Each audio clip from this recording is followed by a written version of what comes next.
Shalom, aqui é o Alessandro Filgueiras e nós vamos dar continuidade ao estudo sobre Jerusalém, Yerushalayim, e sobre o Beit HaMikdash, o templo.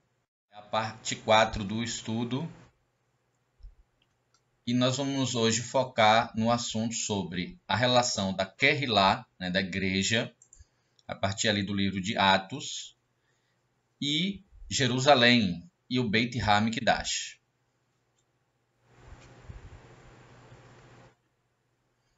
Então, hoje nós vamos entender um pouco sobre a importância que a Kehillah, a igreja, dá a Yerushalayim, a Jerusalém, ao Beit HaMikdash, ao templo, nas Escrituras. Em Vaikra, Levíticos 26, o texto da Torá, o texto de Levítico, o texto da lei, diz o seguinte, no verso 2. Então, Vaikra, capítulo 26, verso 2. Reverenciareis, que temereis, honrareis, respeitareis, o meu Mikdash, o meu santuário, eu sou Yahweh. Então, esse texto em que Yahweh ordena, dá um mandamento para que o seu Mikdash, o seu santuário, seja honrado, seja respeitado, temido, reverenciado, é um texto da Torá. E como é que a Kehillah se comportava em relação a isso? A igreja, a Kehillah, ela reverenciava, ela temia, honrava, respeitava o santuário, ali o Beit HaMikdash, o templo em Jerusalém? Vamos então para o livro de Atos. Atos capítulo 1. Então, logo no começo de Atos, nós vemos no verso 4. E estando com eles, o Messias estava ali com os seus alunos, seus talmidim, seus discípulos, determinou-lhes que não se ausentassem de Yerushalayim, mas que esperassem a promessa do Pai, que disse ele, de mim ouviste. Mas recebereis poder ao descer sobre vós a Ruach HaKodesh, o Espírito de Santidade, e ser-me-eis testemunhas tanto em Yerushalayim, Jerusalém, como em toda Yehudá, Judéia, Shumeron, Samaria e até os confins da terra. Então, nós vemos aqui que o Messias, quando ele, depois de ressuscitar, poucos momentos antes de ele subir aos céus, ele dá uma ordenança ali aos seus discípulos para que eles ficassem em Jerusalém até do alto, até do Pai, do alto, eles recebessem a Ruach HaKodesh, o Espírito de Santidade. Então, aonde que o Espírito de Santidade, a Ruach HaKodesh, iria descer? Em que parte do mundo? Em que local do planeta Terra? Em Yerushalayim, em Jerusalém. E então, eles não poderiam se ausentar dali antes de receber a Ruach HaKodesh. Então, eles tinham que estar ali reunidos para dali receber a Ruach HaKodesh. Mas depois que eles recebessem a Ruach HaKodesh, eles não iam ficar só em Yerushalayim, só em Jerusalém. Eles iam, então, passar a ser testemunha tanto em Jerusalém, como em toda a Judéia e Samaria e até os confins da terra. Veja, não é que primeiro eles tinham que ser testemunha em Jerusalém, depois eles tinham que ser testemunha na Judéia, e depois em Samaria, e depois nos confins da terra. Não é primeiro, segundo, terceiro e depois. Não, é tanto como e até. Quer dizer, é uma coisa que deveria ser paralela, Tanto em Jerusalém, como em toda a Judéia, Samaria e até os confins da terra. Então aqui a gente vê o foco central partindo, o ponto central aqui, Jerusalém. O ponto de foco central da Kehillah, Jerusalém, Yerushalayim. É daqui que eles receberiam a Ruach HaKodesh e dali eles passariam a ser testemunhas e essa testemunha abrangeria também outros locais a partir dali. Então, tanto em Jerusalém como em Yehudá, Shumeron e até os confins da terra. E quando dizia isto, vendo eles, foi elevado às alturas, então Mashiach, o Messias, subiu aos céus, ao Shamaim, e uma nuvem o recebeu, ocultando dos seus olhos. Isso aconteceu ali no Monte das Oliveiras, defronte de Jerusalém. Então ele subiu dos céus, da terra, da onde que aqui da terra ele foi para o Shammai. Ele foi a partir de Monte das Oliveiras, defronte de Jerusalém. Por isso que se acredita, inclusive nos estudos proféticos, que é para lá que ele vai voltar fisicamente quando ele descer, exatamente de onde ele subiu. Então, olha o que diz o verso 10. O verso 10 diz assim: estando eles com os olhos fitos no Shamaim, nos céus, enquanto ele subia, eis que junto deles apareceram 2 homens vestidos de branco. Verso 11. Os quais lhe disseram: homens galileus, né? Homens da Galileia, por que estáis olhando para o Shammai? Esse Yeshua, né, Yahushua, que dentre vós foi recebido em cima do Shammai, há de vir, assim como para o Shammai os vistes ir. Então, da mesma maneira que eles subiram, né, para o Shammai, para os céus, da mesma forma que ele subiu, da mesma maneira que vocês viram ele subir, vocês vão ver ele voltar, né? Então, assim como, né, para os céus o viste ir, assim também ele há de vir. E ele subiu aos céus como? Né? Ali ele foi oculto ali em uma nuvem. Né? E aí no verso 12 diz: então voltaram para Jerusalém do monte chamado das Oliveiras. Então onde é que eles estavam? No monte das Oliveiras, o qual está perto de Jerusalém, né? Bem próximo, à distância do caminho de um shabat, de um sábado, então pertinho. E ali eles voltaram para onde? Para Jerusalém. Então, o livro de Atos começa como cenário, né?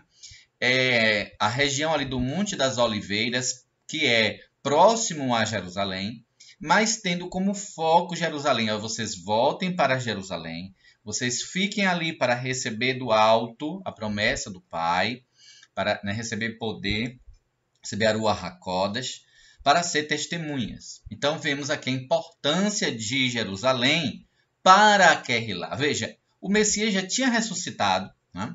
Já estávamos, então, na nova aliança, na Brit Hadashah, e ainda assim nós vemos a importância central aqui de Jerusalém. Não era Roma, certo? O centro da igreja não é Roma. O centro para Kehillah é Jerusalém. É assim que começa. E esse que é o foco. E isso que foi roubado por Roma. Roma vai, no ano 70, cerca de 40 anos depois, nem exatamente isso, mas basicamente 40 anos depois, e destrói ali Jerusalém, destrói o Beit HaMikdash, o templo. E aí os irmãos eles se espalham. Então, mas o ponto central é Jerusalém, não Roma. Então, a Kehillah em Jerusalém, o seu ponto central, o seu ponto de foco. E não Roma, não é a igreja romana. A Kehillah, ela tem o seu foco central e nas escrituras em Jerusalém. Então, há um sentido daquilo ali, uma importância desse lugar. Então, a Ruach HaKodesh, o Espírito Santo, não desceu em Roma. Não desceu em um outro lugar. Desceu em Jerusalém. Dali foi sendo transferido para outras pessoas à medida que a Kehillah, né, os irmãos da comunidade, da congregação, vão orar, impor as mãos sobre as pessoas e elas vão receber a Ruach HaKodesh em outros lugares. Mas da onde a Ruach HaKodesh desceu do Shammai na terra, sobre a Kehillah, foi em Jerusalém. E isso acontece em Atos no capítulo 2. E cumprindo-se o dia de Shavuot, como nós já estudamos sobre as festas, e vimos que 3 festas são comemoradas em Jerusalém, especificamente, quer dizer, precisa-se ir para lá, que é a festa de Pessa, que é a Páscoa, a festa de Shavuot, que é Pentecostes, e a festa de Sukkot, que é a festa de Tabernáculos. Então, a Kehillah obediente estava ali cumprindo com a Torá em Jerusalém, como Mashiach havia dito, e eles ficaram ali para receber a promessa, celebrando ali a festa de Shavuot, e cumprindo-se então o dia de Shavuot, estavam todos concordamente, reunidos no mesmo lugar. E todos foram cheios da Ruach HaKodesh, do Espírito de Santidade. Então isso acontece em Jerusalém, onde eles estavam. E ali havia muitos do povo do Eterno que tinha subido a Jerusalém para comemorar o Shavuot, conforme a Torá manda. Então, no verso 5 diz, em Jerusalém, em Jerusalém, estava ali naqueles dias, habitando aí, era nas tendas, nas Sucote, nas tendas, e Erudim, homens religiosos de todas as nações que estão debaixo do céu, porque eles precisavam vir das suas nações para Jerusalém para celebrar o Shavuot. Não era para fazer tabernáculo, festa de tabernáculo, nas nações onde eles estavam, senão eles ficavam lá mesmo. Mas aí eles vêm e armam a sua sucá, a sua tenda em Jerusalém e ali comemora. Então, Jerusalém estava ali repleta, E aí, foi nesse dia, nesse local, em cumprimento ali, como estava com a Torá, a Ruach HaKodesh desce, o Espírito de Santidade desce. E a Kehilá, ela, mesmo crendo no Mashiach, no Messias, pregando as boas novas, o Evangelho, a Brit Hadashah, Nova Aliança, ela não tinha abandonado o Beit HaMikdash, como a gente vê aí no verso 46. Eles perseveravam unânimes. Veja, não havia nenhuma dúvida sobre isso, não havia nenhuma discórdia sobre isso. Eles perseveravam unânimes todos os dias no Beit HaMikdash. Então, todos os dias eles iam lá no Beit HaMikdash. Mas o que era que acontecia no Beit HaMikdash? A gente sabe que aconteciam os sacrifícios e etc. Mas nem por isso eles haviam abandonado o Beit HaMikdash. Por quê? Porque o Beit HaMikdash, o santuário do Eterno, precisava ser o quê? Reverenciado, honrado, é mandamento. Então eles perseveravam unânimes todos os dias ali no Beit HaMikdash. E partindo o pão em casa, em outra versão, de casa em casa, comia juntos com alegria e singeleza de coração. Então, essa Kehilá cheia do poder, cheia da unção, essa Kehilá Kadosh, santa, que agradava bastante o Eterno, ela estava conectada ao Beit HaMikdash, mas não de vez em quando. Ela estava conectada ao Beit HaMikdash todos os dias. Então, Satan traça um plano através de Roma para Roma destruir com o Beit HaMikdash. E a gente observa que quando Roma vai e coloca a abominação da desolação no Beit HaMikdash, profana o Beit HaMikdash, adultera ali, transforma aquilo ali em uma assolação, ela ganha ali um direito espiritual, ela consegue dali influenciar negativamente a igreja, a Kehilá, e a Kehilá passa a também, com o passar do tempo, a praticar apostasia, a profanar as coisas, ela começa a se desviar do propósito e ela começa a virar uma assolação, ela começa a se distanciar do seu propósito original e ela começa a cair em várias heresias, em várias doutrinas, longe do original, longe do que a palavra do Eterno diz. Então, mas a Kehilá original, ela perseverava unânime todos os dias ali no Beit HaMikdash, no templo. Mas a igreja de hoje, pagã, a igreja, no caso, apóstata, Babilônia, ela odeia o Beit HaMikdash. Ela não quer que o Beit HaMikdash seja construído. para ela o Beit HaMikdash é coisa de Satanás, é coisa do anticristo. Então ela é contra o Beit HaMikdash. Então essa igreja não é a Kehillah de Atos. É uma usurpadora, né? Ela usurpou o lugar da igreja original da Kehillah. Então ela criou os seus próprios templos, espalhados pela terra, a qual ela chamou de templos, e ela não vê a necessidade do verdadeiro Beit HaMikdash. E ela prega contra o Beit HaMikdash. Ela não cumpre com o que está ali em Vaikra, em Levíticos. Ela não honra, né, o Beit HaMikdash. Ela não sente a falta do Beit HaMikdash. Ela acha desnecessário. Então a gente vê o quanto de apóstata, de afastado, de queda essa Kehillah, essa igreja sofreu.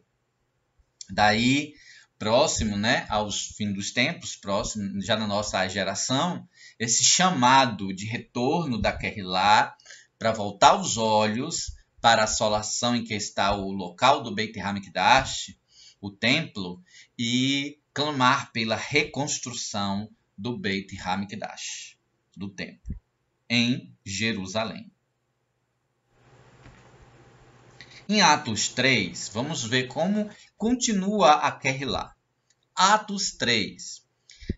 Aqui há uma grande experiência de cura, de milagre, da Kehillah, dos discípulos, e exatamente ali no Beit HaMikdash.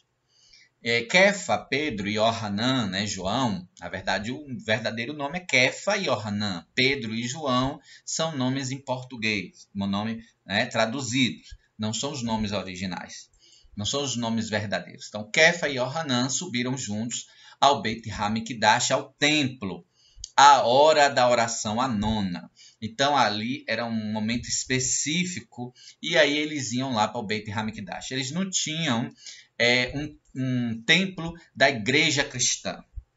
Eles iam para o Beit HaMikdash porque é o santuário do Eterno.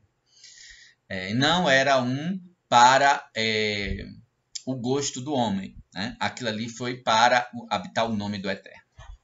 Então não era uma instituição religiosa criada pelo homem, mas aquilo foi determinado pelo Eterno. Então eles foram ali à hora da oração, a nona. E era trazido um homem que desde o ventre de sua mãe era coxo. Ele já nasceu com problemas físicos, o qual todos os dias punham à porta do Beit HaMikdash. Então pessoas levavam e colocavam ele lá. Ele ali pedia esmolas. Então ali na porta do Beit HaMikdash, uma porta muito bonita, a porta era chamada Formosa, né, de tão bonita que era a porta. E aí ele ficava ali na porta e pedindo esmolas aos que entravam. E olha essa experiência. Entra ali Kefa e Yohanan, né? Os dois shaliachim, os dois apóstolos. E vendo Kefa, né, o qual, vendo a Kefa e a Yohanan, que iam entrando no Beit HaMikdash, pediu que lhe desse uma esmola. E aí tem o texto, vocês leem o texto todo, mas vou pegar aqui o verso 6. E disse Kefa: não tenho prata nem ouro. Veja, aqui era um dos principais shaliachim, dos principais apóstolos da verdadeira igreja, da verdadeira Kehillah. E ele não tinha ouro. Então ele não tinha um anel de ouro, ele não tinha um colar com crucifixo de ouro, ele não tinha moedas de ouro, ou seja, ele não tinha moedas, ele não tinha dinheiro para poder dar de esmola. Aquele homem estava querendo esmola. Diferente dos falsos apóstolos de hoje, cheio de dinheiro, de anel de ouro, com pulseira, colar de ouro, carro importado, cheio da grana dos fiéis, né? Das instituições religiosas, da quando eles tiram o luxo, né? A riqueza. Mas aqui Kefa, o verdadeiro shaliachim, né? O verdadeiro apóstolo da verdadeira Kehillah, que tinha conexão com o verdadeiro templo, com o Beit HaMikdash, ele não estava aqui mentindo, ele não estava aqui falando da boca para fora, ele realmente não tinha nem prata nem ouro. mas ele estava indo para o templo. Né? Mas ele estava indo para o templo, mas ele estava indo sem dinheiro, ele estava indo sem moeda. Infelizmente, alguns líderes chegam ao absurdo, líderes religiosos, de dizer que para o fiel não ir para o templo sem ter dinheiro, porque ele precisa ter dinheiro para entregar lá no templo. Mas aqui nós vemos aqui Kefa, ele não tinha, mas ele tinha o que era mais importante. Ele tinha o verdadeiro Mashiach, o verdadeiro Messias, não o Jesus romano, que esses apóstolos aí pregam hoje, mas o Yahushua HaMashiach é o verdadeiro. E aí ele tinha esse verdadeiro. Então ele diz, mas o que eu tenho, isso eu te dou. Em nome de Yahushua HaMashiach, não foi em nome de Jesus, não foi em nome de Jesus Cristo, não foi em nenhum outro nome aí alterado, mas no nome verdadeiro, original. Ele ali invoca o nome, ele era hebreu, ele era ali um judeu, ele falava a língua judaica, o hebraico, e aí ele fala o nome verdadeiro, em nome de Yahushua HaMashiach, né, que é o ungido, o Nazareno, levanta-te e anda. E aí quando ele fala isso, um milagre acontece.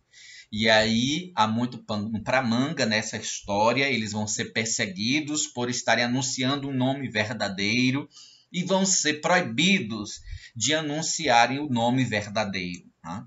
E não ensinar mais essa doutrina e não ensinar mais nesse nome. Então a gente vê o ódio que Satanás tem do verdadeiro nome, né? Do nome do Mashiach, né? Tanto que inventou outros nomes, né? Cada cidade, cada lugar, país, no caso, né? Vai inventando aí nomes diferentes, modificados do nome verdadeiro, do nome original. A gente sabe, como a gente já tem estudos sobre isso, né? De que nomes hoje a gente não muda, né? De uma cidade para outra, né? De um país para outro, no caso. Então, a gente não chama Antônio Cruzeiro, a gente chama Tom Cruise, a gente não chama Guilherme dos Portões, a gente chama Bill Gates. Mesmo a gente estando no Brasil, a gente mantém o nome original. Mas houve um tempo que não era assim, os nomes eram trocados, porque as pessoas faziam essas mudanças para dar uma roupagem mais local, e foi isso que Roma fez, né, para afastar o Messias da sua origem judaica, né? Então mudou o seu nome, deu um banho ali de romano, né? Tanto que até nas figuras, nos quadros, a sua aparência era pintado, né, como um romano, como um europeu. Tá? Os olhos claros, cabelos finos, lisos, loiro, às vezes olhos azuis, né? E traços bem finos europeus, né? Bem distante da sua origem judaica. E aí vem aquela questão que nós falamos da proibição de usar o nome. Isso foi também decretado ali em Jerusalém, mas não foi à frente, porque os discípulos não pararam de anunciar. Vemos em Atos 5, verso 28, dizendo, isso aí no julgamento, eles são chamados ali para receber ali um sermão daquelas autoridades religiosas. E aí as autoridades religiosas disseram, expressamente vos ordenamos que não ensineis nesse nome. Então tinha um problema com esse nome para eles. Eles não queriam que fossem ensinados nesse nome. Contudo, encheste Jerusalém, de vossa doutrina, de vosso ensino, e quereis lançar sobre nós o sangue deste homem. Então, vemos aí que foi dada essa ordenança por esses líderes religiosos para proibir que o nome verdadeiro, o nome de Yahushua HaMashiach, fosse anunciado. Mas os discípulos não seguiu essa ordenança do homem, seguiu a ordenança que o Mashiach deu, que o Messias deu. O Messias disse para que eles fossem testemunha dele em Jerusalém, na Judéia, Samaria, até os confins da terra. Então, eles encheram Jerusalém do nome, eles encheram Jerusalém da doutrina, do ensino, eles foram testemunhas ali em Jerusalém, como havia ordenado o Messias. Em Atos 6, vai falar algo muito interessante. Muitas pessoas nas religiões já com o antissemitismo, com o preconceito contra o judeu, eles escondem a verdade de que muitos judeus se converteram ao Messias naquela época. Eles ensinam o contrário. Mas em Atos 6, verso 7, vai dizer: crescia a palavra de Elohim, e em Jerusalém, se multiplicava o número dos discípulos, dos talmidim, dos alunos do Messias.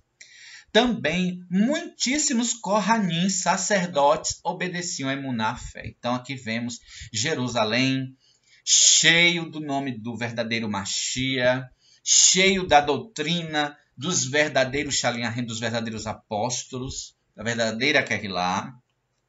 Muitos ali, judeus, habitantes de Jerusalém, passando a crer no Mashiach assim, de uma forma multiplicadora, se multiplicando o número dos discípulos, não só, né, da população geral, né, de Jerusalém, dos judeus, mas muitíssimos Kohanim, sacerdotes, né, da tribo de Levi, eles estavam também crendo, obedecendo ali a emuná, a fé no verdadeiro Mashiach. Mas isso a igreja de Roma e as suas filhas, elas escondem. Elas escondem para manter aquele preconceito contra os judeus. Mas aqui nós vemos a conexão da Kehillah. Então, a Kehillah verdadeira, ela estava ali em Jerusalém, e ali ela estava multiplicando o nome do Mashiach, ela estava enchendo Jerusalém com a doutrina. Então, Jerusalém é uma cidade cheia do verdadeiro ensino. Muitos judeus ali estavam se convertendo, né, ao Mashiach, e muitos sacerdotes ali obedecendo a fé, a emuná. Então estava tendo uma revolução em Jerusalém. Daí a ira de Satanás, de Hassatã, para destruir com Jerusalém, destruir com o templo. Porque enquanto o templo estava ali de pé, enquanto a Kehillah estava em Jerusalém, ela estava forte, poderosa, e ali ele vai para destruir. E com o tempo, né, transformar a igreja em uma igreja romana, cheia de paganismo romano. E aí vem a grande perseguição contra a Kehillah. A igreja começa a incomodar muito em Jerusalém, começa a ser perseguida. Primeiro, nessa fase, nós vemos a perseguição por parte dos próprios judeus, daqueles que começaram a se sentir ameaçados, incomodados com o crescimento dos discípulos do Messias. Eles mataram o Mashiach, o Messias, com o apoio de Roma, e os discípulos do Messias continuaram a crescer, a se multiplicar e alcançando, né, muitíssimos sacerdotes. E aí isso foi uma grande ameaça, e eles resolveram partir para a violência, para impedir esse crescimento da Kehillah. Mas veja, a Kehillah aqui já havia cumprido o que o Mashiach disse. O Mashiach disse assim, que eles fossem testemunhas tanto em Jerusalém, como em Samaria, na Judeia, em Erudá, em Shomeró, na Samaria, e até os confins da terra. Então, são 4 pontos aqui. Eles haviam cumprido o primeiro. Eles haviam sido ali testemunhas, enchido ali em Jerusalém, com o ensino, com a doutrina. Mas faltava a Judeia, faltava a Samaria, faltava os confins da terra. E eles estavam só focados ali em Jerusalém. Aí o Eterno permite que venha o quê? Uma perseguição. Com essa perseguição, eles vão se espalhar. E aí, quando eles se espalham, eles vão cumprindo o resto da missão. Mas, veja, Jerusalém não ficou vazia, né? Os Shaliachim, os emissários apóstolos, ficaram ali em Jerusalém. Então, era tanto em Jerusalém, como na Judéia, como em Samaria e até os confins da terra. E não como depois fizeram. Eles abandonaram a Jerusalém e o foco da igreja virou Roma. Isso aí foi um prejuízo. Se afastou das suas verdadeiras origens e aí se infiltrou lá no paganismo de Roma e de Grécia, porque Roma já estava cheio do paganismo também da Grécia, e aí se misturou tudo isso. Então vamos ler um pouco sobre a grande perseguição contra Querrilá que começa em Jerusalém, isso em Atos 8. Vamos na sequência, nós vimos o Atos 1, 2, e aí fomos indo e já estamos no 8. E ali vai dizer o seguinte: Shaul, Paulo, consentia na sua morte, na morte de Estevão. Naquele dia levantou-se grande perseguição contra Querrilá em Jerusalém. Veja, até aí não havia essa grande perseguição, mas chegou um ponto que aí teve essa grande perseguição. Então, quando se levantou essa grande perseguição, Shaul estava envolvido nessa situação aí. Shaul consentia na sua morte, na morte de Estevão. Naquele dia levantou-se uma grande perseguição contra Querrilá em Jerusalém, e todos, exceto Shaliahim, exceto os apóstolos, os emissários, exceto eles, o restante da Querrilá foram dispersos pelas regiões de onde? De Erudá, da Judéia, e Shomeron, Samaria, para cumprir o que o Mashiach havia dito. Veja, o Mashiach havia dito que eles tinham que ser testemunha, tanto em Jerusalém, como na Judéia, como em Samaria, até os confins da terra. Só que eles ficaram só em Jerusalém. Jerusalém estava muito bom. Todo cheio da Ruach HaKodesh, muitos milagres, muitas doutrinas, muitos ensinos, os irmãos um ajudando o outro, colaborando, nenhum passando necessidade, eles repartiam o que tinham, estava tudo muito maravilhoso. Aí veio então a perseguição, e aí os apóstolos, os Shaliahim, os emissários, ficaram em Jerusalém, não abandonaram Jerusalém como um foco principal, porque era tanto em Jerusalém como na Judéia e Samaria, não era para abandonar Jerusalém e ir para a Judéia e ir para a Samaria, então tinha que ficar um grupo ali em Jerusalém. Então quem ficou? Os apóstolos. Veja a importância. E os demais foram dispersos nas regiões de Erudá e Shomeron. Então eles aí vão espalhando as boas novas, sendo testemunhas nesses lugares, e depois daí para os confins da terra. Aí as boas novas se espalham, vão para vários lugares, vão para Antioquia, e aí muitas pessoas lá têm dúvidas de algumas questões, e aí precisa se tirar a dúvida. Isso aí já se passou muitos e muitos anos, porque cada capítulo desse passa-se muito tempo. Então já em Atos 15 já se passou muito tempo. E aí houve uma questão. E agora? Onde é que a gente vai tratar essa questão? Vamos fazer então uma reunião lá em Roma. Não tinha negócio de Roma. É Jerusalém. Vamos para Jerusalém. Lá estariam os Shaliahim, os apóstolos, os emissários, a Querrilá. E aí quando eles voltam lá, já não está mais somente os apóstolos. Os apóstolos aí já ganharam outros. E aí já estava ali várias outras pessoas já que passaram a crer depois disso. Então, fora aqueles que já tinham se espalhado levando as boas novas, os apóstolos ficaram ali e não ficaram sozinhos, eles continuaram anunciando as boas novas e outras pessoas se convertendo.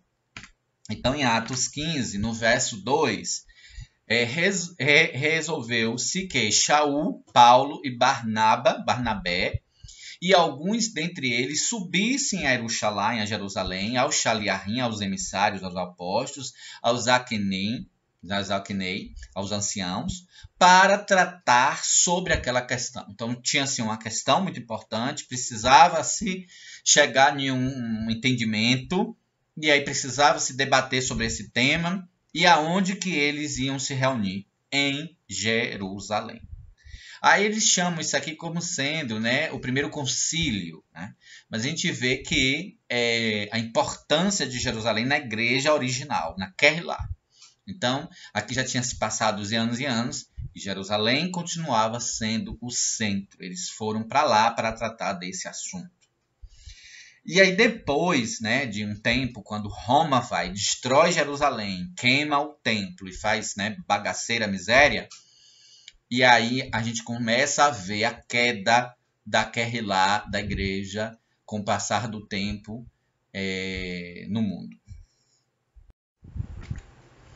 Em Atos 20, ainda Jerusalém ainda estava de pé, o Beit Hamikdash estava de pé.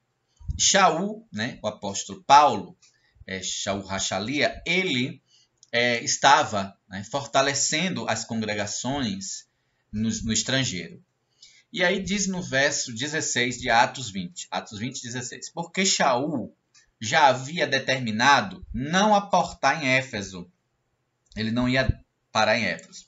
Não querendo demorar-se na Ásia, porquanto se apressava, com o intuito de passar o dia de Shavuot, o dia de Pentecoste, em Jerusalém, caso lhe fosse possível. Então ele vai fazer todo o esforço possível, né, imaginável, se apressando. Ele amava os irmãos de Éfeso, mas determinou não aportar em Éfeso, porque ele não estava querendo se demorar ali na Ásia para cumprir Torá, que a Torá dizia que o Shavuot, Pentecoste, tinha que ser comemorado em Jerusalém. E aí ele vai ali com aquele intuito para passar o dia de Pentecostes em Jerusalém. Caso isso fosse possível. Então ele está se esforçando ao máximo, ele que está no estrangeiro para lá. Então a gente vê a importância de Jerusalém, a importância da Torá, a importância dos mandamentos, a importância das festas que o Eterno determinou. Em Atos 24, vai falar aqui de uma defesa de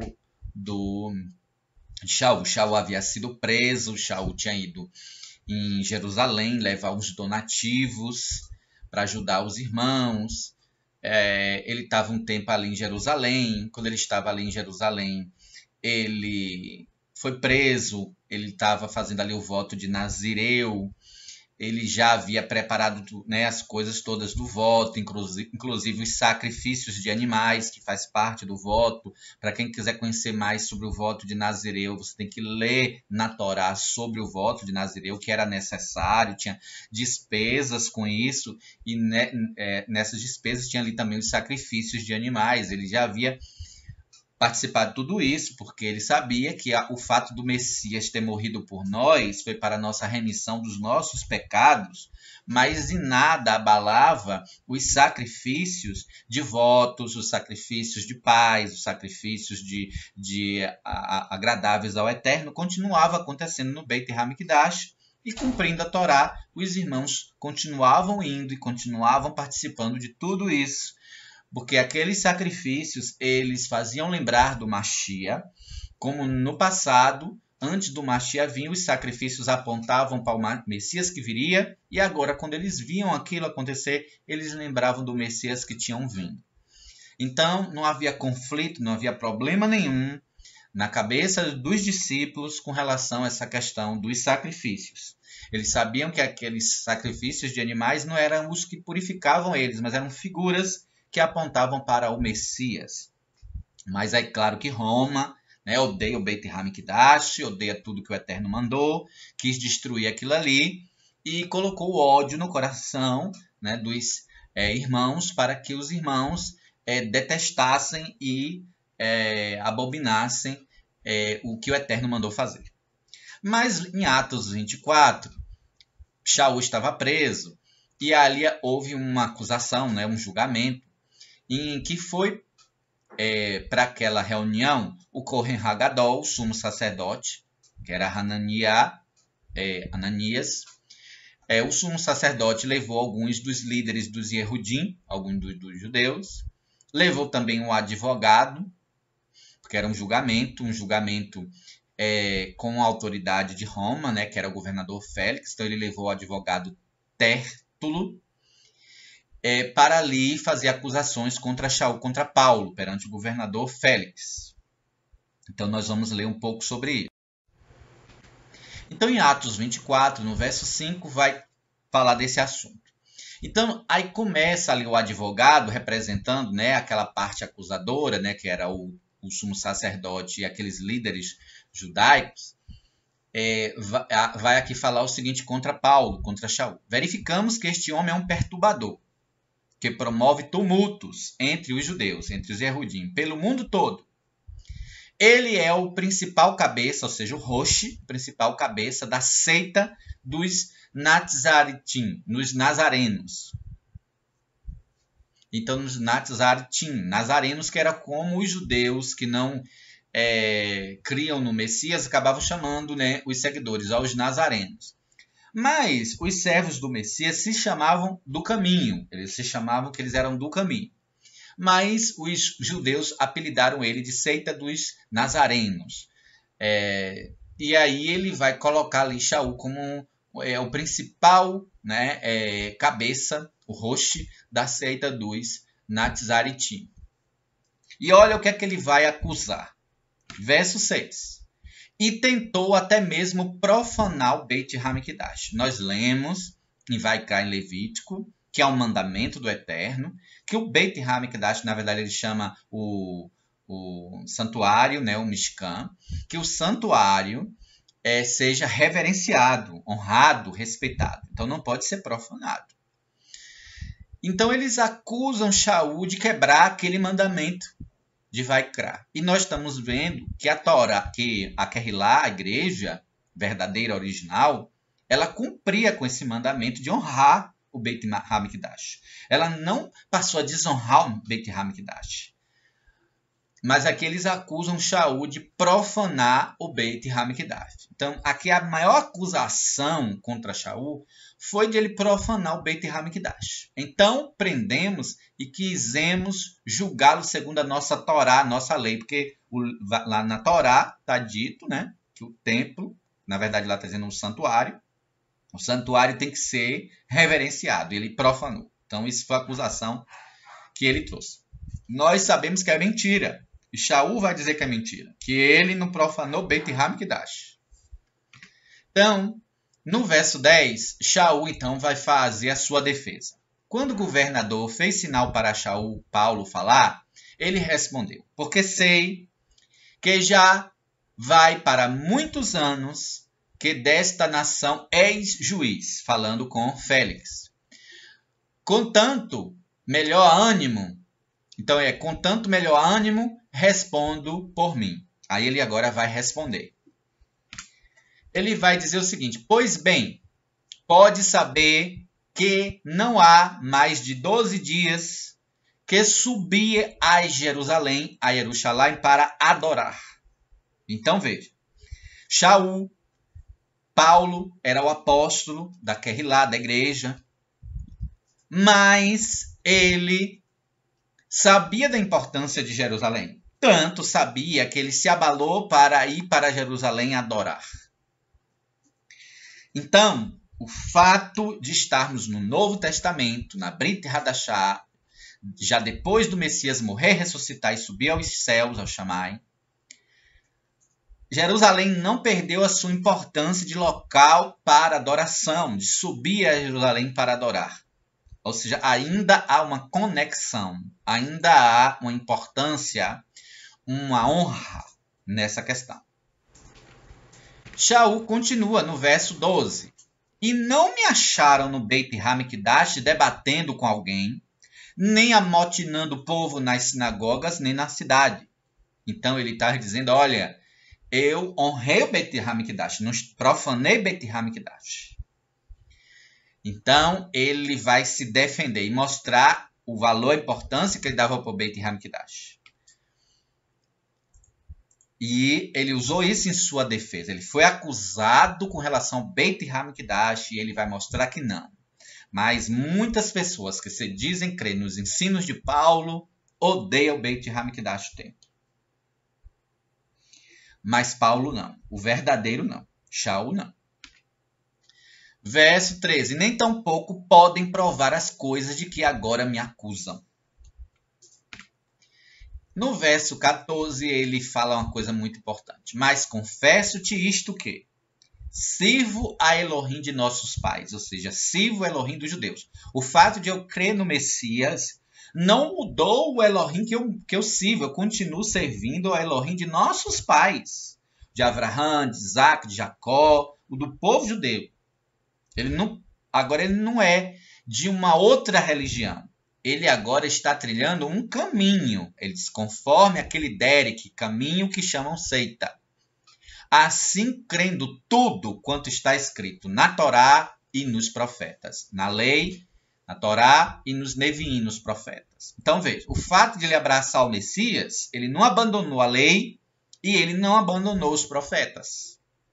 Shaul, é o próprio Paulo que está dizendo, olha, eu sirvo a Elohim de nossos pais conforme o caminho. é Yahushua HaMashiach, que eles chamam de seita. Eles chamam de a seita dos nazarenos, mas Shaul chama de caminho, Derek. Derek, que é caminho. Eles chamam de seita, mas é nesse caminho que eu sirvo ao Elohim de nossos pais, crendo tudo quanto está escrito na Torá e nos Nevim. Então, eu não falei da Torá, eu não falei mal da Torá, eu não falei mal do Beit HaMikdash. Eles não têm como provar do que me acusam. E aí no verso 17 diz, ele contando, né, a história, ele diz, depois de estar ausente por vários anos, porque Shaul ficou fora, né, durante muito tempo, vim a Jerusalém para trazer ajuda financeira doada ao meu povo e oferecer sacrifícios. É claro que muitas versões em português vai mudar o termo, né? Vai esconder a palavra sacrifícios, porque a igreja cristã pregou por muito tempo ser contra, né, o Beit HaMikdash, porque no Beit HaMikdash oferecia sacrifícios. Então, para eles incomodaria Paulo ir para Jerusalém e oferecer sacrifícios. E nós sabemos que ele foi lá, fez o voto de Nazireu para oferecer o sacrifício do voto de Nazireu. Aí está escrita a palavra, né, oferecer sacrifícios, mas eles mudam a palavra na hora de traduzir e bota lá ofertas para que as pessoas esqueçam que as ofertas eram sacrifícios e achar que a oferta era dinheiro. Mas veja bem, dinheiro ele já falou na primeira parte. Ele foi para levar ajuda financeira doada ao povo e oferecer sacrifício. Eram duas coisas diferentes. Mas aí eles colocam, né, para levar esmolas, né, ao povo e oferta. Aí o pessoal acha que ele está falando de dinheiro, tudo dinheiro. Dinheiro é a primeira parte, quando ele fala trazer ajuda financeira doada ao meu povo e oferecer sacrifícios, que é apresentar essas ofertas enquanto sacrifícios. Então não havia problema nenhum na cabeça dos discípulos com relação a isso. Isso está na teologia romana. Não é o nosso assunto de hoje, mas nós pretendemos aprofundar isso em um outro momento. Mas aqui queremos destacar a importância de Jerusalém. Ele foi para Jerusalém para dois motivos. Ele foi lá para ajudar financeiramente, levar uma ajuda financeira para o povo que estava, né, passando necessidade. E ele foi para adorar, que foi o que ele disse lá antes. Essa adoração envolvia oferta de sacrifício. Bem, e aí nós podemos avançar nisso. No verso 18 diz, enquanto fazia isso, já cerimonialmente puro, porque ele não podia entrar no Beit HaMikdash, né, ou oferecer sacrifício de forma impura, ele tinha que participar do processo, né, da purificação, ele fez o voto no Nazireu e tudo mais. Então, quando ele já estava cerimonialmente puro, ou seja, mesmo sendo servo do Mashiach, mesmo estando na nova aliança, ele continuou fazendo tudo certinho. E encontraram-me no Beit HaMikdash, aonde? No templo, sem envolver-me em nenhum ajuntamento ou tumulto. Mas aí, aquele povo arma uma cilada, faz uma confusão, prende Paulo, e aí agora ele está em julgamento. Então aqui está a defesa dele, Shaul não está com espírito de engano, não está mentindo, tudo está aí dito, mas é oculto, é escondido, não se prega isso, porque isso incomoda a teologia cristã. Na Bíblia Judaica Completa, esse texto de Atos 24:17 fica mais claro. Observe, nessa parte aqui, do verso 17, diz assim, depois de 7 anos distante, fui a Jerusalém com o objetivo de levar uma oferta de amor à minha nação, que eram os donativos, e oferecer sacrifícios. Então, nessa versão, aparece bem claro que os sacrifícios continuavam sendo oferecidos pelos servos do Messias, mesmo depois do Messias ter morrido, ressuscitado e ido para o chamar em céus. Só que eles sabiam que não eram esses sacrifícios que purificavam pecados. Esses sacrifícios, eles vinham como símbolos, como lembranças do Messias. Eles vinham como um memorial, eles vinham como algo que representava algo que trazia para eles a lembrança, que apontava para o Messias, uma sombra que apontava para o Mashiach, para o Messias. Mas continuava-se a fazer. E isso aqui que incomoda a Roma, isso aqui que incomoda o cristianismo, isso aqui que incomoda a teologia cristã. Vamos ver uma outra versão em português. Na Bíblia de Jerusalém, aí é uma fotografia aqui do lado. Então, aqui na Bíblia de Jerusalém, aparece a palavra ofertas. É a palavra que apresentar ofertas, no verso 17. Não aparece a palavra sacrifícios. Porém, aqui tem uma letra, que é a letra C, em cima da palavra, né, ofertas. É uma letra C que vai ser explicada aqui embaixo na nota de rodapé, dizendo que são sacrifícios. Que a palavra original, na verdade, era sacrifícios, mas foi substituída aqui pela palavra ofertas, que ofertas e sacrifícios aqui quer dizer a mesma coisa. Vou ampliar para você ver melhor na tela. Depois de muitos anos, vim trazer esmolas para o meu povo, letra B. E também apresentar ofertas, que está aqui, letra C. Aí a Bíblia de Jerusalém vai explicar. Letra B, o que era levar essas esmolas ao povo? É uma única alusão de Atos ao motivo real da viagem, a coleta feita pelas igrejas da gentilidade, né, as igrejas do estrangeiro, que devia ser levada a Jerusalém, que está escrita lá em Romanos, capítulo 15, verso 25, que a gente vai ler daqui a pouco. Então, levar essas esmolas aqui, na verdade, esses donativos, essa ajuda financeira, é explicado aqui no item B. Aqui no item B da nota de rodapé, o B aqui em cima. E o que é essas ofertas aqui com a letra C? É a nota aqui C da nota de rodapé. São sacrifícios oferecidos a Elohim. E por que não botar logo a palavra sacrifícios aqui? Para esconder, né? Não fica tão claro. A pessoa raramente vai ver aqui as notas de rodapé. Então as pessoas lêem aqui logo ofertas. E como hoje ofertas é dinheiro, então as pessoas vão achar que Paulo foi levar dinheiro lá para o templo. E não sacrifícios que iam ser oferecidos lá. Que ele foi lá para apresentar sacrifício. Porque isso aqui choca com a doutrina. Mas lá em Atos 21, quando vai contar a história lá no 24 e 25, Atos capítulo 21, versículo 24 e 25, quando vai falar do voto que Shaul foi fazer lá, e aí você vai ver que é o voto de Nazireu para raspar a cabeça e tal, você vai lá na Torá e vê o que era aquelas despesas que Shaul tinha que oferecer, e você vai ver que eram sacrifícios de animais também. Mas isso é escondido. Então, se odeia o Beit HaMikdash e se desonra e se prega contra. Mas vamos para o Romanos, capítulo 15, que nós vimos lá na nota de rodapé da Bíblia de Jerusalém. Diz assim o verso 18.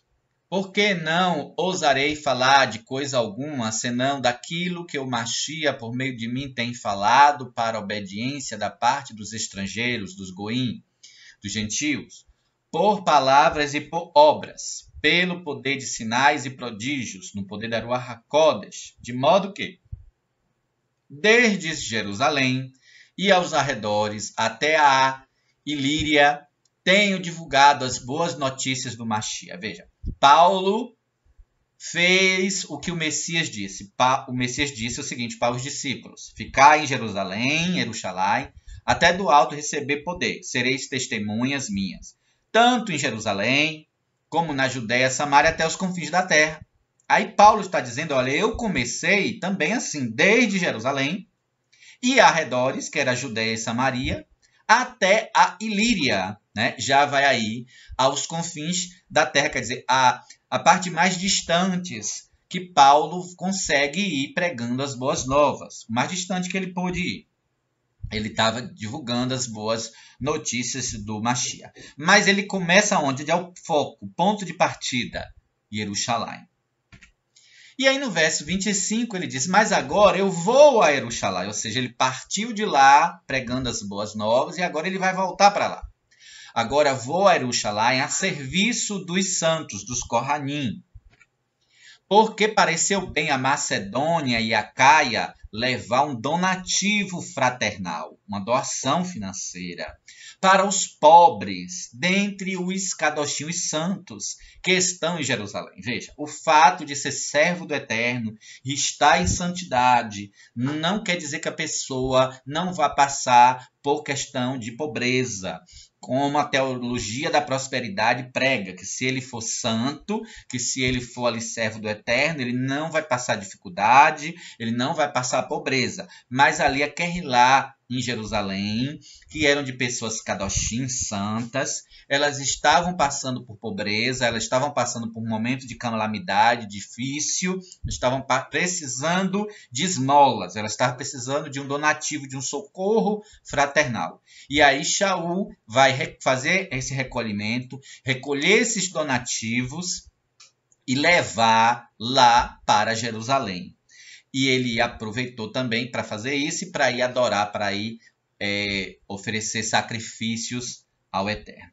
Então nós vemos aqui aquela nota de rodapé, estava falando aqui dessa passagem aqui de Romanos, capítulo 15. Vamos ver em Gálatas um texto de Shaul, um texto de Paulo, capítulo 4, na qual ele exalta aqui Jerusalém, louva Jerusalém. Ele faz uma comparação. Abraão teve 2 filhos. Um filho foi da escrava, né, de Agar, e outro foi o filho de Sara, de Sara, a mulher de Abraão. Então, aqui ele vai comparar as mulheres de Abraão, a escrava e a livre, com 2 localidades distintas. Uma ele vai comparar com Sião e a outra com Sinai, e a outra ele vai comparar com Jerusalém. Vamos ver isso. Todavia, o que era filho da escrava nasceu segundo a carne, mas o filho que nasceu da livre, o que era da livre, nasceu pela promessa, pelo milagre do Eterno. O que se entende por alegoria? Então ele vai dizer, olha, vamos fazer aqui uma alegoria, vamos fazer aqui uma parábola. Pois essas mulheres, as mulheres de Abraão, Sara e Agar, são 2 pactos. Uma mulher representava o Sinai, que dá luz à servidão, que é Agar, que é a escrava. Então ele vai dizer que comparar o Sinai com Agar. Agora, com quem que ele vai comparar Jerusalém? Com Sara. Ora, esta Agar é o Monte Sinai na Arábia e serve, porque Agar servia a Sara. Então ele vai dizer, então o Sinai presta serviço para Jerusalém, pois Agar serve em escravidão a seus filhos. Então ele vai fazer uma comparação aqui, que Agar representa o Sinai e que Jerusalém representa-se então Sara. Então veja a importância que Shaul dá para Jerusalém. Então é muito interessante a gente ver isso. Mas a Jerusalém, que é superior, é livre. Então, como Sara era livre, esta que é a nossa mãe. Então, olha que interessante, Shaul, considerando ali, por meio de uma analogia, Jerusalém como sendo sua mãe, a mãe da nova aliança. Então, a antiga aliança foi dada no Monte Sinai e a nova aliança em Jerusalém. Então, e ele chamando Jerusalém da nossa mãe. Não é Roma, tá? É Jerusalém. E ele está escrevendo isso para quem era estrangeiro. Ele estava escrevendo isso para os Gálatas, né? Ele está escrevendo isso para pessoas fora de Israel. E chamando as pessoas para ver a importância de Jerusalém como uma mãe para eles, em uma alegoria. Então, isso é muito interessante a gente ver. E aí, para não restar dúvidas da importância de Jerusalém na nova aliança, na Brit Hadashah, a nossa cidade celestial mantém o mesmo nome, o nome Jerusalém. Jerusalém dos Shamaim, dos céus. É a Jerusalém que desce dos Shamaim, dos céus. Então vemos que a Kehillah, ela tem toda uma conexão com Jerusalém, tanto é que na nova terra, a nossa cidade será chamada Jerusalém também. E aí nós vamos para Hebreus, Ivrim. Hebreus diz o seguinte no capítulo 12, verso 22. Mas tende agora a chegada ao monte Sião e ao lugar do Elohim vivo, a Jerusalém dos Shamaim, dos céus, e a grande multidão de malahim, de mensageiros, de anjos. E aí ele continua. Já agora um texto de Apocalipse, do livro de Revelação, né, o livro de Razon, capítulo 3, vai falar sobre Jerusalém, a Nova Jerusalém. Então, é Revelação, Apocalipse 3, livro de Razon, verso 12. Ao vencedor, ele está falando isso para uma Kehillah, né, para a igreja verdadeira. Ao vencedor falou-ei coluna no Mikdash, no santuário. Lembra que o santuário, a Torá diz que é para ser honrado, tá? Reverenciado. Então, aqui é uma honra sermos, então, colunas. Ao vencedor falou-ei coluna no Mikdash, no santuário do meu Elohim. E daí jamais sairá. Gravarei também sobre ele o nome do meu Elohim, o nome da cidade do meu Elohim. A nova Jerusalém que desce dos Shamaim. Shamaim é vinda da parte de meu Elohim e o meu novo nome. Então veja a importância que Jerusalém tem. E aqui é a nova Jerusalém.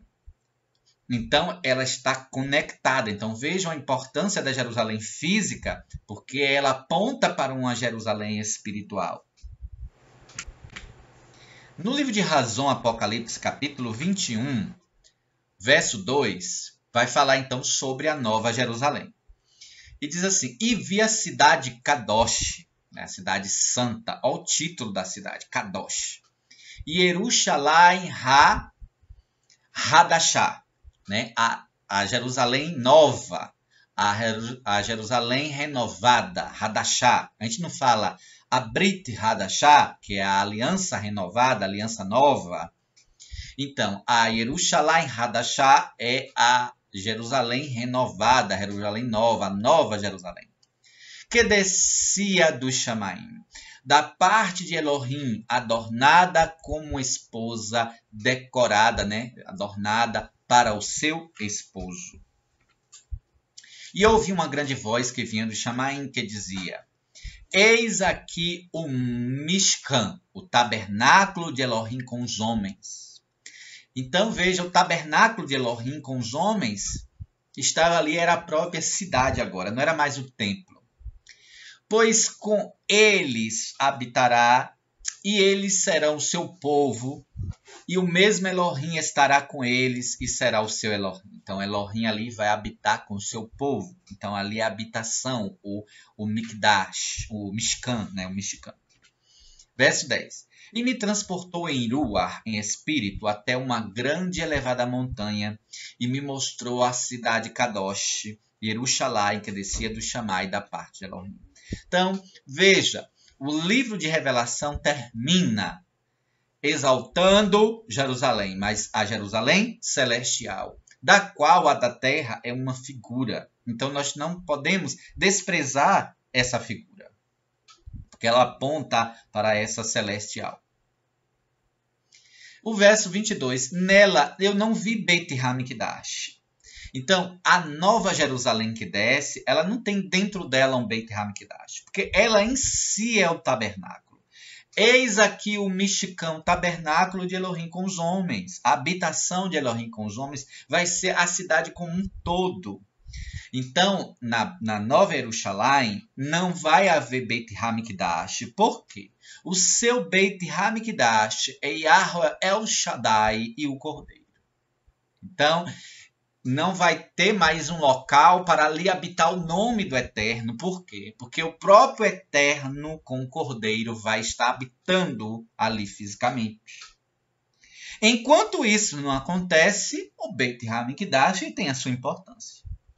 Precisa ser restaurado. Agora, na Nova Jerusalém, na Jerusalém Hadashah, aí não vai haver necessidade do Beit Hamikdash, porque o Beit Hamikdash será quem? Yahweh El Shaddai e o Cordeiro. Então vai ter Beit Hamikdash, mas não um Beit Hamikdash construção. Mas o Beit Hamikdash será o próprio Yahweh El Shaddai e o Cordeiro. Então vocês estão percebendo que o Beit Hamikdash físico da terra de hoje, não da nova terra, não na Nova Jerusalém, mas na Jerusalém daqui da terra, o Beit Hamikdash daqui, ele é uma figura, Jerusalém daqui da terra é uma figura da Jerusalém celeste. O Beit Hamikdash da terra vai ser o quê na Nova Jerusalém? Veja bem, na nova terra também vai ter uma Jerusalém, a Nova Jerusalém, que vai substituir essa Jerusalém daqui. Na Jerusalém daqui existia o Beit Hamikdash, o templo. Na de lá, o que é que vai ocupar o lugar do Beit Hamikdash? Yahweh El Shaddai, o Cordeiro. Então, o Beit Hamikdash representa Yahweh El Shaddai, o Cordeiro. Então, por isso que o Cordeiro, o Mashiach, quando ele fala sobre a sua morte, ele diz, derribai este templo, este Beit Hamikdash, em 3 dias eu levantarei. E aí as pessoas estavam pensando, o que ele estava dizendo? E ele estava falando do seu corpo, ele estava falando do corpo dele. Então, veja que há uma conexão entre o Beit Hamikdash e o Cordeiro, entre Beit Hamikdash e Yahweh El Shaddai. Na Nova Jerusalém não vai precisar ter esse templo físico, porque eles próprios em pessoas vão estar. Não vai ser um local para habitar o nome, mas vai ser eles próprios estando ali fisicamente. Então, não podemos usar isso para dizer que hoje nós não precisamos mais do Beit Hamikdash. Isso será para a nova terra, na Nova Jerusalém. Então, não vamos confundir as coisas. Então, aqui o livro de Revelação termina enaltecendo, né, e explicando tudo isso para a gente. Um outro ponto importante é que no livro de Revelação vai falar sobre as testemunhas, as 2 testemunhas. E nós vamos tratar isso em um outro estudo mais detalhado. Porém, aqui nós queremos chamar a atenção para o seguinte. Em Atos capítulo 1, verso 8, diz o seguinte, mas recebereis poder ao descer sobre vós, Aruach HaKodesh, e ser-me-eis testemunhas, tanto em Jerusalém, como em Yehudá e Shomeron, né, Judéia e Samaria, até os confins da terra. Então veja que as testemunhas começam a desempenhar o seu papel em Jerusalém. Também acontece isso no livro de Apocalipse, no livro de Razão, de Revelação. As 2 testemunhas lá, elas testemunham a partir de Jerusalém. Só que o seu testemunho alcança toda a redondeza e os confins da terra, a ponto das nações ficarem com ódio daquelas testemunhas pelo que elas vão falar, que elas vão fazer. Mas elas fazem o seu testemunho a partir de Jerusalém. Então, estamos vendo essa conexão aí com Atos, capítulo 1, verso 8. Então, lá em Razão, no livro da Revelação, no livro da visão, né, de Apocalipse, nós vemos o seguinte, no capítulo 11, no verso 1. Foi-me dada uma cana, né, uma vara de medir, semelhante a uma vara, né? É uma vara métrica, né? Com as medidas. E foi-me dito, levanta-te, mede o Beit HaMikdash de Elohim, e o altar, e os que neles adoram. Então, vejam bem. Essa época aqui de Apocalipse 11, o Beit HaMikdash já vai estar pronto, já vai estar em funcionamento. Ele já vai estar reconstruído. E aí as pessoas ficam falando só do anticristo, usando o Beit HaMikdash, não pode deixar o templo ser feito, porque isso é coisa do anticristo. Aqui em Apocalipse 11, nós vamos ver quem vai estar atuando ali, as duas testemunhas. As duas testemunhas, não do anticristo, mas as duas testemunhas de Elohim, do Eterno. E aqui Ohanan, na visão, recebe uma vara de medir e é mandado ele medir o Beit HaMikdash, o altar e os que nele adoram. Mas deixa o átrio que está fora do Beit HaMikdash não meças, porque foi dado aos estrangeiros. Então os estrangeiros, quando iam no Beit HaMikdash, tinha áreas que eles não podiam entrar, mas tinha uma área que eles podiam ficar. Então eu disse, mas deixa o átrio, você não vai medir o átrio. Você não vai medir o átrio que está fora do Beit HaMikdash, não meças, porque foi dado aos estrangeiros. E eles pisarão a cidade Kadosh. Veja que durante um tempo, os goim, os estrangeiros, né, os gentios, pisariam Jerusalém. E aí aqui, nesse período, ele diz, e eles pisarão a cidade Kadosh por 42 meses, né, 3 anos e meio. Que não é o foco, nós não vamos aqui entrar em detalhes da profecia, mas nós queremos chamar a atenção do Beit HaMikdash e as duas testemunhas. E no verso 3, e concederei às minhas duas testemunhas que vestidas de saco profetizem por 1260 dias, que é justamente os 42 meses que foi dito lá em cima. Meses de 30 dias. Você pega 42 vezes 30, dá 1260. Então, durante o período em que a cidade seria pisada pelos gentios, também pelo mesmo período, o Eterno daria as duas testemunhas dele. E lá no verso 7, diz assim, quando acabarem o seu testemunho, porque não é o objetivo de hoje estudarmos sobre as duas testemunhas a fundo, mas quando acabarem o seu testemunho, a besta que sobe do abismo lhe fará guerra e vencerá e matará. E aí continua o texto. E jazerão seus corpos na praça da grande cidade. Que cidade? Onde é que elas estavam testemunhando? Que espiritualmente se chama Sidom, que é Sodoma e Egito, onde também o Senhor foi executado, né? Foi crucificado, foi morto. Então aqui nós vemos que nesse período, né, Jerusalém estaria tão contaminada, Jerusalém estaria tão profanada, veja que ela estaria ali sendo pisada pelos gentios, que ela estaria como Sodoma e como Egito, o estado espiritual de Jerusalém, aquela cidade onde o Messias, né, o Senhor, foi morto. Então, ela estaria, nesse período, né, ali pisada pelos gentios, num estado ali de calamidade ali espiritual. Verso 11. E depois daqueles 3 dias e meio que os corpos deles ficaram ali na praça, Aruach Devi, Aruach HaKodesh, vindo de Elohim, entrou neles. E eles estavam onde? Em Jerusalém. E Aruach desce sobre eles, né? E ali eles ressuscitam e puseram-se sobre seus pés. E caiu grande temor sobre os que o viram. Então, nós queremos mostrar aqui a importância do Beit HaMikdash ser reconstruído para os cumprimentos das profecias, inclusive das duas testemunhas.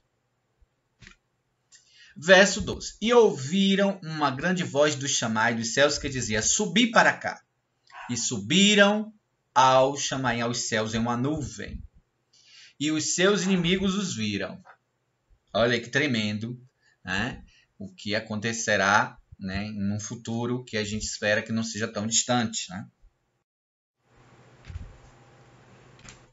E aí o que acontece quando essas testemunhas sobem aos céus. Vejam que elas tinham sido perseguidas, né, aqueles inimigos.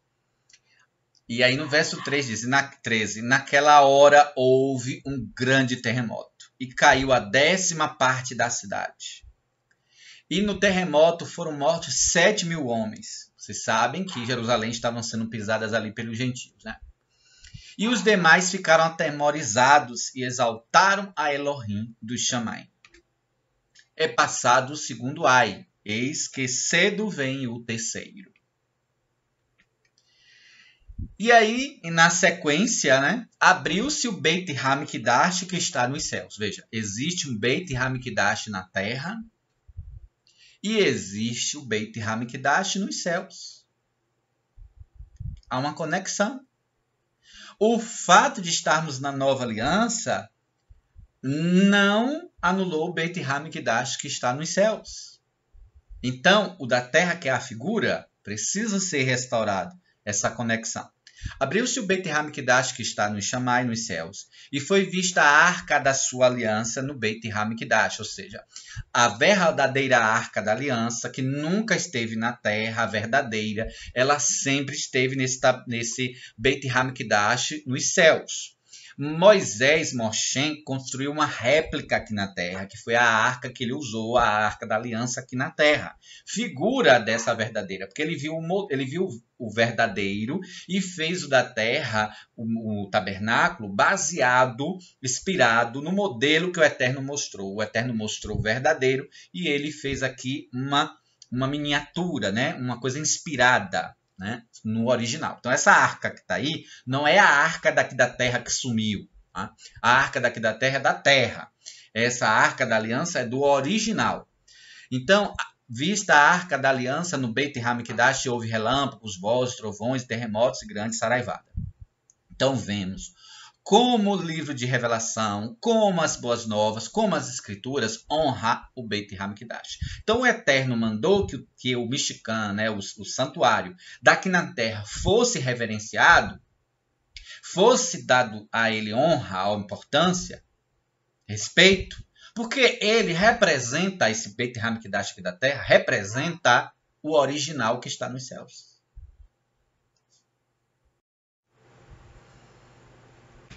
Como nós lemos que Jerusalém será pisada pelos goíns, lá naquele livro de Revelação, de Apocalipse, vamos entrar um pouco sobre isso. Vocês sabem que Jerusalém foi ali destruída, né, no ano 70, né, pelos romanos. E aí foi profanado ali o templo e tal. E até hoje os judeus não puderam ainda reconstruir o templo no local original. Lá em Matitiahu, Mateus 24, no verso 15... vai falar sobre aí o local Kadosh e a abominação da desolação. Desolação é essa destruição, né? Então vamos lá. Matitiahu 24, 15. Quando, pois, virde a abominação da desolação, que falou o profeta Daniel, está no lugar Kadosh, quem lhe entenda, né? Eles profanaram ali colocando uma imagem de Zeus, o ídolo pagão de Roma, de Grécia, que o de Zeus e o Júpiter eram paralelos, né? Eram figuras semelhantes do deus da Grécia e do deus de Roma. Eles profanam ali. Então, quando vires a abominação da desolação, de que falou o profeta Daniel, está no lugar Kadosh, quem lê entenda. Verso 16. Então, o que estiver em erro, fujam para os montes, porque haveria ali, né, aquele cerco e a destruição, né? E muitos mortos dos judeus. Então eles teriam que fugir para os montes para se esconderem. Lá nos montes haviam muitas cavernas, muitas grutas, era muito difícil de eles serem perseguidos, encontrados e mortos. Eles tinham mais chance de sobreviver. Alguns até poderiam morrer, mas outros poderiam sobreviver. Então fujam para os... Lucas 21. Mas quando vires em Jerusalém cercada de exército, saber então que é chegada a desolação. Então, o que é essa abominação da desolação? Aí, o exército romano. O exército romano, com toda aquela idolatria, com todos aqueles estandartes, com tudo aquilo ali. Então, quando virdes Jerusalém cercada de exércitos, saber que é chegada a desolação. Então, a abominação da desolação era esse cerco do exército. de Roma. Então, quando o exército de Roma chegasse ali, era para eles fugirem. Mas alguns judeus, muitos judeus, não fugiram, ficaram dentro de Jerusalém. Esse cerco demorou. Eles ficaram com fome, com sede, teve muita miséria, muita morte, muita dor, até que eles foram vencidos, foram invadidos pelo exército romano, e o exército romano fez ali uma chacina, né, ali matou, né, um monte de gente e destruiu Beit Hamikdash. Então aqui, quando vires Jerusalém cercada de exércitos, sabei que é chegada a sua desolação. Então os que estiverem em Erudá fujam para os montes. Então você está entendendo que aquela abominação da desolação que se falou lá é o exército romano, que ele chega e ele desola. Então a abominação da desolação é esse exército. Ele chega, ele desola, fica tudo ali destruído. Acaba com tudo. Então é isso que é. E o povo fica inventando moda, inventando arte. E é claro que eles têm idolatria, têm os ídolos deles pagãos, né? Os Zeus, o Júpiter, etc. Mas essa abominação da desolação é o exército romano que chega e profana tudo, destrói tudo. E eles primeiro cercaram Jerusalém durante um período, ali levou um bom tempo. Depois é que eles conseguem invadir a cidade e conseguem ali trazer a desolação, a destruição do templo, né? A abominação ali no templo. Então, os que estiverem em Erudá, na Judéia, que é o estado, né, em volta de Jerusalém, olha, vocês não fiquem no estado. Vocês fujam, porque Jerusalém ficava na Judéia. Então, vocês que estiverem na Judéia, fujam para os montes, porque isso vai ser terrível, não vai ser só sobre Jerusalém, vai trazer consequências sobre a Judéia. Então, vá para a região montanhosa, que é difícil o exército ir, tem condições de você se esconder. Fujam para os montes. Os que estiverem no meio da cidade, saiam. E os que nos campos, não entrem nelas. Então, as pessoas tinham saído para trabalhar no campo. Se visse ali o exército cercando Jerusalém, deveriam fugir para os montes. Não deviam voltar para a cidade para pegar as coisas. E aí no verso 24, e cairão ao fio da espada, e para todas as nações serão levados cativos. Então os que não morressem iam ser levados prisioneiros. E Jerusalém, Jerusalém, será pisada pelos gentios, até que os tempos dos gentios se completem. Então, o Estado de Israel, né, no século agora passado, né, foi reconstruído o Estado de Israel, em 1947 para 48, mas eles não tinham domínio sobre Jerusalém. Na guerra aí dos 6 dias, eles conseguem reconquistar Jerusalém, aí em 1967, mais ou menos. E aí eles, que eu não estou me lembrando exato, mas nesse período aí eles reconquistam Jerusalém. Mas até hoje, já, né, 2020, eles não conseguiram ainda reconstruir o Beit Hamikdash. Ali ainda está a desolação. Então, já se vai quase 2.000 anos, porque isso aconteceu no ano 70, já estamos em 2020, então já vai ser quase 2.000 anos. 2.000 anos completaria em 2070, né? Então falta um pouco tempo. Então já estamos aí já quase 2.000 anos com aquilo desolado. Então é necessário que o Beit Hamikdash seja reconstruído. Não sabemos quando, né? Não estou dizendo aqui que vai ser em 2070, estou falando 2070 completaria 2.000 anos. Mas nós não sabemos quando ele será, mas precisamos orar sobre isso. Então nós vemos aqui que havia essa explicação, que aí os judeus seriam espalhados entre as nações e que ali ficaria ocupado pelos gentios, pelos estrangeiros, até que o tempo dos gentios se complete. E aí se completa o tempo dos gentios, os judeus retomam Jerusalém, mas o lugar do Beit Hamikdash, o Beit Hamikdash ainda não está reconstruído. Então ele ainda não se completou, né? Ainda falta isso acontecer. E aí, no livro de Revelação, no livro de Apocalipse, capítulo 20, fala, né, do milênio, do período que o Messias vai reinar durante 1000 anos, né, a partir de Jerusalém, que a gente sabe, mas que quando completar 1000 anos, Satanás vai ser solto, porque durante o milênio ele vai estar preso, e aí depois Satanás vai ser solto da prisão. E aí, o que é que vai acontecer? Verso 8. E sairá a enganar as nações, que estão nos 4 cantos na terra, né, no norte, sul, leste e oeste. Gog e Magog, cujo número é como a areia do mar, a fim de ajuntá-los para a batalha. A batalha é onde? Em que lugar? E subiram sobre a largura da terra e cercaram o arraial dos Kadoshim, a cidade amada. Então vejam, o ódio de Satanás por Jerusalém. Então vai fazer essa rebelião toda para subir esse exército para guerrear, né? Para cercar ali o arraial dos santos, a cidade amada. Mas aí, o que é que vai acontecer? Desce fogo dos céus do Shammai e devora a eles. Com relação ao Beit HaMikdash, nós pretendemos, né, em outros estudos, aprofundar mais, inclusive um estudo sobre o livro de Ageu, de Haggai, mas queremos aqui citar uma parte interessante inicial, que é o capítulo 1, do verso 1 ao 4. No segundo ano do rei Dário, né, Dariavesh, no sexto mês, no primeiro dia do mês, veio a palavra de Yahweh por intermédio do profeta Haggai. Veja, foi no sexto mês, no primeiro dia do mês.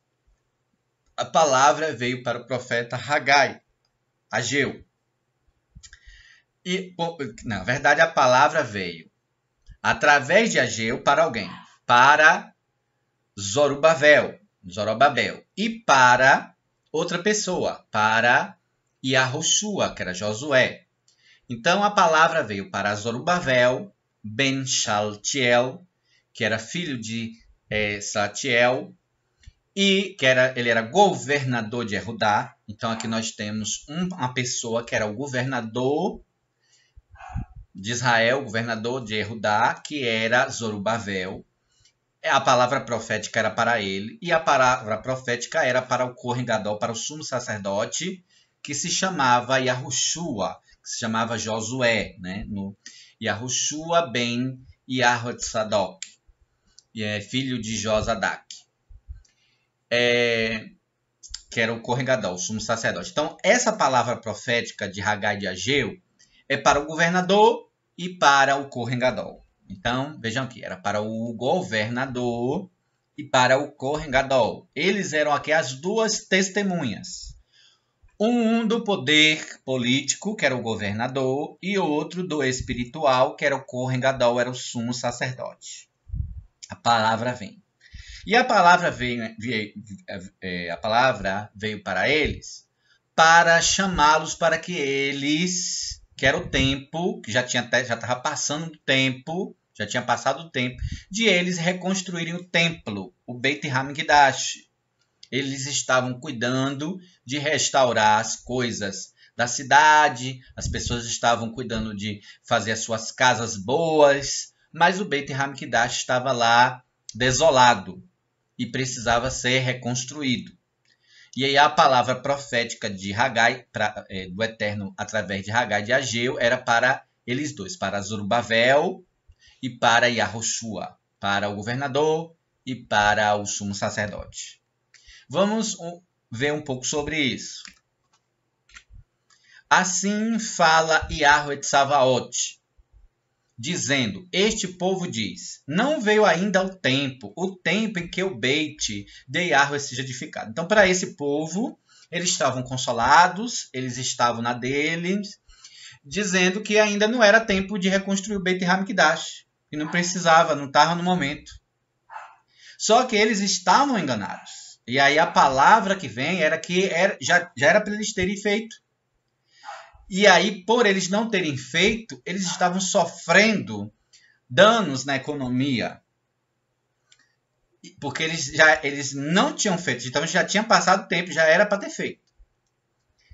E aí vocês leem com mais calma o livro de Ageu, Haggai. Veja o verso 3. Veio, pois, o Davá, a palavra de Yahweh, por intermédio do Navi, do profeta Haggai, né, Ageu, dizendo, Porventura, é para vós tempo de habitardes nas vossas casas forradas, enquanto este Beit, né, o Beit Hamikdash, fica deserto? Quer dizer, é tempo para vocês ficarem em casas construídas. Casa de vocês, tudo bem. Correr atrás da casa de vocês, casas forradas, casas muito boas. Agora, o Beit Hamikdash está deserto, ou seja, está destruído. Tá certo isso? Então, como é que hoje nós lemos o livro de Ageu, de Haggai, e não nos sensibilizamos por quase 2000 anos do Beit Hamikdash está lá deserto? E a igreja, que se diz amar o Eterno, não se sensibiliza. Daí o Eterno precisa levantar as duas testemunhas. Novamente, né, o governador de Israel e o sumo sacerdote, para restaurar o Beit Hamikdash, o templo. Porque até hoje Israel não fez. Então vai precisar se levantar as duas testemunhas. E aqui nós já sabemos que as duas testemunhas, uma é uma pessoa do poder político, então provavelmente o primeiro-ministro, e o outro será o sumo sacerdote, que vai ser restaurado, mas vai precisar. Então são essas duas figuras. São essas duas lâmpadas, são essas duas candeeiros, né? Esses dois menorotes, essas duas lâmpadas que precisam ser levantadas, essas duas testemunhas. E isso é um estudo específico que entraremos em detalhes em um outro momento. Mas aqui nós mostramos como nós estamos pensando, né, durante esses 2000 anos quase, a igreja, a Kehillah, só, né, em si, enquanto que o Beit Hamikdash está lá deserto. Então, no livro de Ezequiel 22, 30, diz assim: busquei dentre eles um homem que estivesse tapando o muro e estivesse na brecha perante mim por esta terra, para que eu não a destruísse, porém, a ninguém achei. Ele estava procurando por um, para que tapasse ali a brecha. Uma pessoa, e ele não tinha achado. Então, será que o Eterno vai nos achar para estarmos buscando, orando, tapando a brecha para que o Beit Hamikdash, o templo, seja reconstruído e as profecias então se cumpram?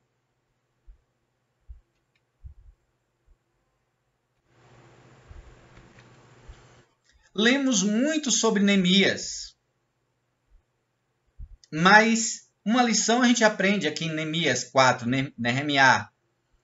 E sucedeu que, ouvindo Sambalate, que edificávamos o muro, ardeu em ira, indignou muito e escarneceu dos Yehudim, dos judeus.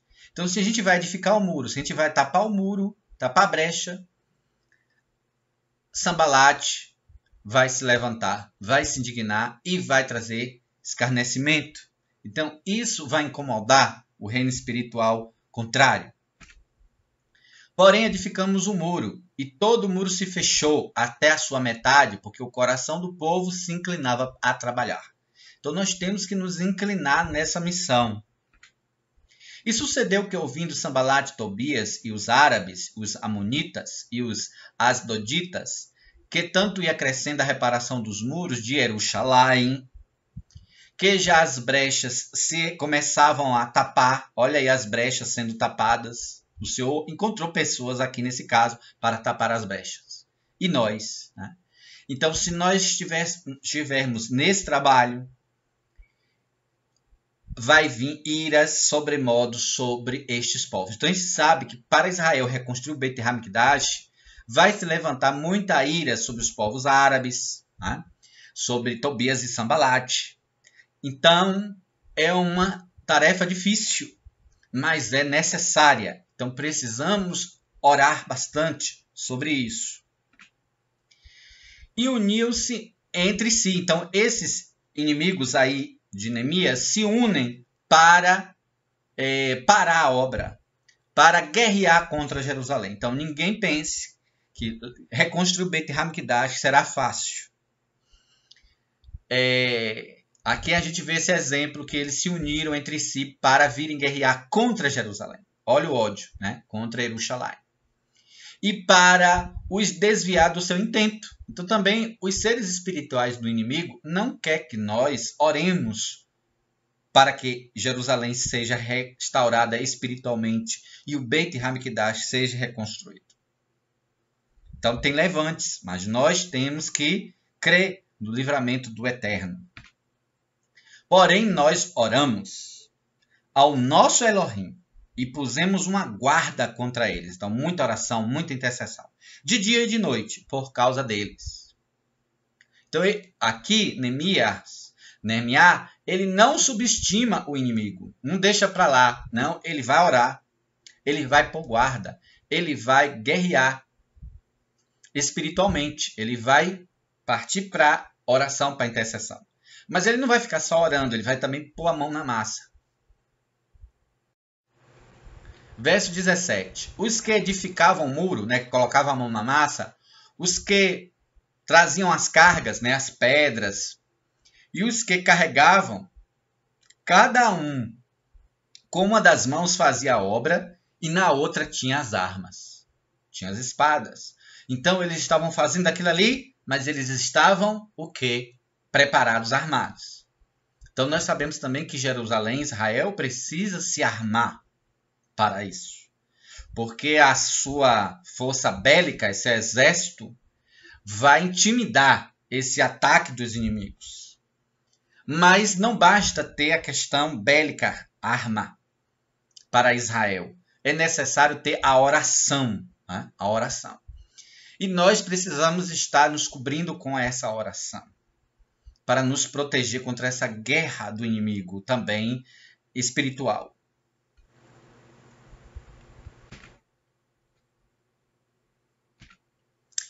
E de uma forma resumida, nós concluímos falando o seguinte.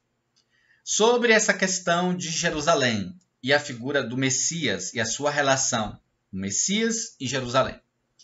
Então, vamos lá. Olha, foi justamente em Jerusalém que ele fez o seu jantar de Pêssar. Ele fez o Pêssar, não na Galileia, porque o Pêssar não é na Galileia, não é no estrangeiro. Era lá em Jerusalém. Ele fez o jantar de Pêssar ali. Ali foi que ele celebrou o Pêssar. Ele foi traído, ele foi preso, ele foi julgado ali em Jerusalém, naquela região. Nos arredores de Jerusalém, ele foi morto e sepultado. Ele foi condenado em Jerusalém e morreu ali fora de Jerusalém, nos arredores de Jerusalém. E ali foi sepultado. E também ali ele ressuscitou. Veja a importância desse lugar. De frente para Jerusalém, ali nos Montes das Oliveiras, ele sobe ao Chamai aos céus. Em Jerusalém, Aruach HaKodesh desceu sobre a Kehilá, a igreja, que tinha que ficar ali até do alto ser revestido de poder. Para Jerusalém irão as duas testemunhas, que estão lá no livro de Apocalipse e Revelação. Ali elas serão mortas. Ali elas ressuscitarão também, e dali elas subirão aos céus. E dali,